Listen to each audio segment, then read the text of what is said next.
সমস্যা হলো তুই নিজের ভেতরে আগুন জ্বালাস না, সব আগুন বাইরে লোকজনের জন্য পুড়িয়ে দিস।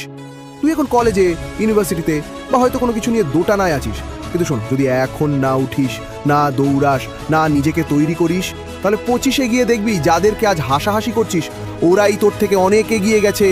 তুই কি জানিস সফল মানুষরা কিভাবে সফল হয়েছে? তারা রিলস দেখে সারাদিন সময় নষ্ট করেনি, তারা প্রেম ভাঙায় কাঁদেনি, তারা ভাগ্যের ভরসায় বসে থাকেনি। তারা কাজ করেছে, লড়াই করেছে, চেষ্টা করেছে প্রতিদিন। শোন, তুই এখনো লেট করিসনি। এই 18-21 আসল খেলার মাঠ, এখনো সময় আছে। কিন্তু যদি এখনো ঘুম থেকে না উঠিস, তাহলে বলছি তুই শেষ। হ্যাঁ, সত্যি শেষ। কেউ এসে তোর লাইফ পাল্টে দেবে না, ভাগ্য এসে তোর হাতে সোনা ঢেলে দেবে না। তুই নিজে যদি পরিশ্রম না করিস, তাহলে চিরদিন লুসার নামটা তোর সাথেই লেগে থাকবে। তাই শেষ কথা একটাই, উঠ, লড়, নিজেকে প্রমাণ কর, আর পারলে চ্যানেলটা সাবস্ক্রাইব কর। ধন্যবাদ।